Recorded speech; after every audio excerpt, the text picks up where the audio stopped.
The world of football is not new to the unthinkable, like Leicester City winning the Premier League at 5,000 to 1 odds, or a relegation-bound Leverkusen turning things around to end Bayern Munich's dominant league title streak. Miracles happen, we've established that. But sometimes, these unthinkable odds beaters don't always appear with confetti and the league title above their heads. But that doesn't make their efforts any less unique. No other club better embodies that sentiment than RB Leipzig. Easily one of the most despised clubs in world football, but also one of the best to ever do it. Here's how the tale of a small club in the dredges of the German lower leagues rose to become a title contender every other year. RB Leipzig was created on the 19th of May 2009. At the time, Red Bull, an Austrian energy drinks giant with lots of involvement in other sports, wanted to try its hand at the beautiful game.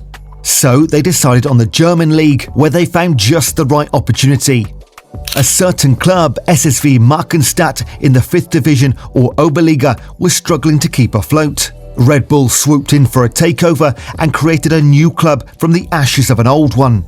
Now, many fans outside Germany think that the RB in RB Leipzig stands for Red Bull. However, that couldn't be further from the truth. Instead, it means Rasenballsport Leipzig, which translates into English as Lawn Ball Sport Leipzig. Quite the mouthful. Before the acquisition was allowed, the State of Saxony's Football Association demanded that the new club must include the reserves, first team, oldest youth team and senior selection of the now defunct Markenstadt club.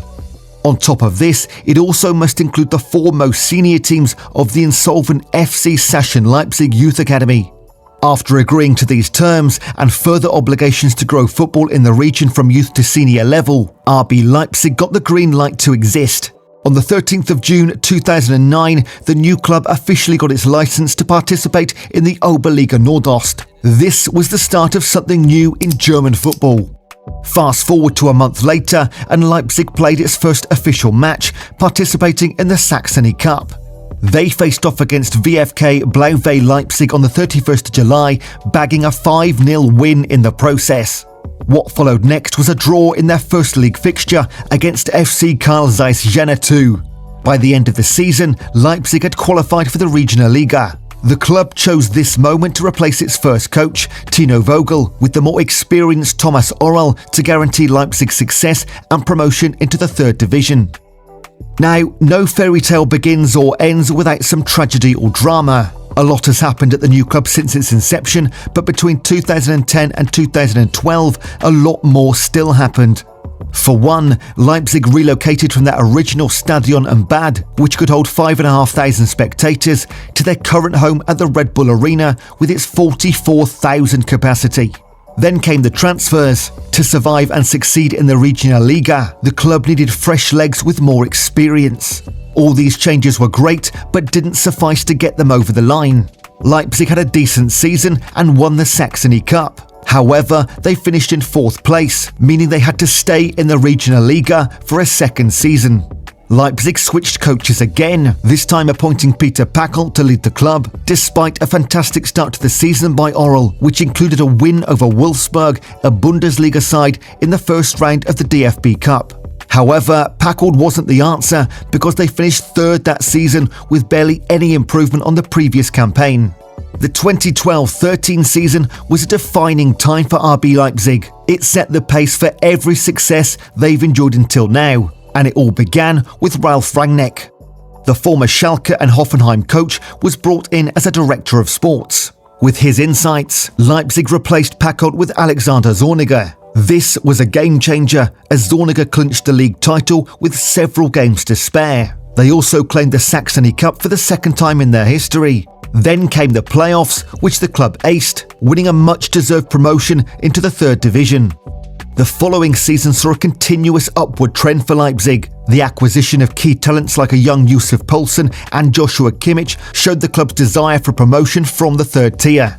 The only slip-up and bad performance that season was losing their year-long unbeaten run to Augsburg in the DFB Cup.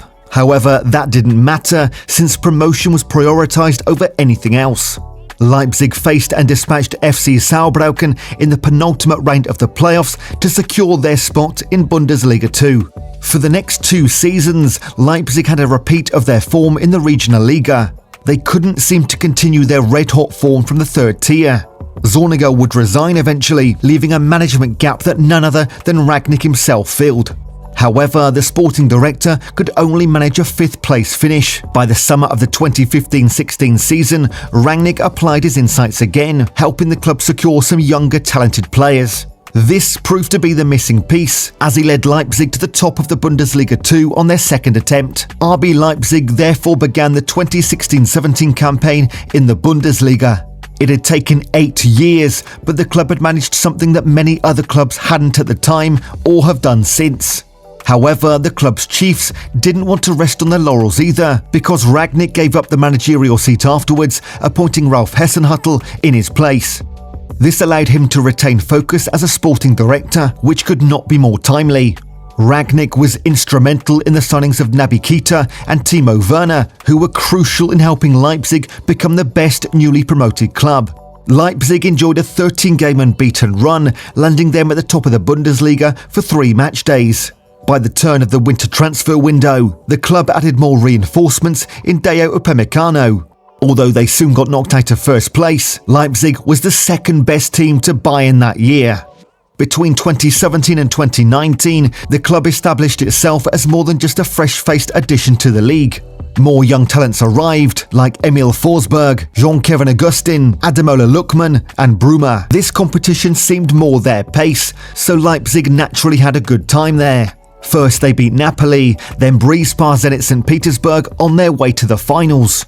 In the domestic league, Leipzig failed to maintain their momentum, leading to a 6th place finish. The team was experiencing the infamous second season syndrome. Whatever the case, Leipzig still managed to win the Europa League. The 2018-19 season was another traditional period for Leipzig.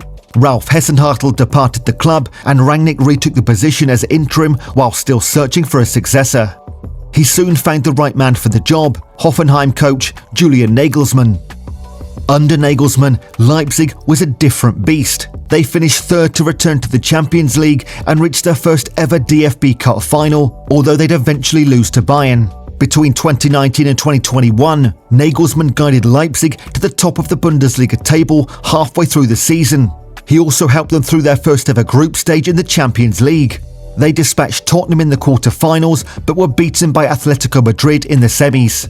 Bayern would poach Nagelsmann during the summer of 2021, and RB Leipzig replaced him with Jesse Marsch, who had worked as Rangnick's assistant during his interim stint. Marsch wasn't a fresh-faced coach who was wet behind the ears either. He had succeeded at Red Bull Salzburg, a sister club of Leipzig based in Austria. However, he was unable to replicate that success in Germany and was offloaded for Domenico Tedesco in late 2021.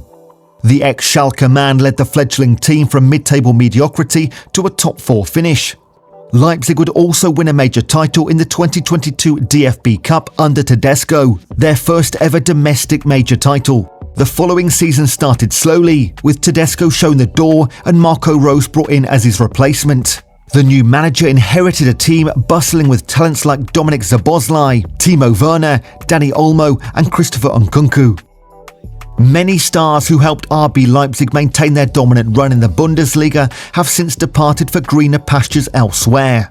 The likes of Gvardiol, Upamecano, Nkunku, Szoboszlai and Timo Werner, to name a few, traded the Red Bull Arena for elsewhere. This has contributed to the upheaval facing the team in recent times. However, for such a spectacular run, we can forgive Leipzig for this downturn. Every adolescence comes with growing pains after all. It remains a mind-blowing revelation that in 12 years of its existence, the club won the Europa League and got to the brink of the Champions League final. Even better, they now represent another competitive team that keeps Bayern on its toes and is often thought of as one of the favourites to win the league. The last decade and more has been an enthralling ride, and we can only look forward to how this fairy tale continues to unravel.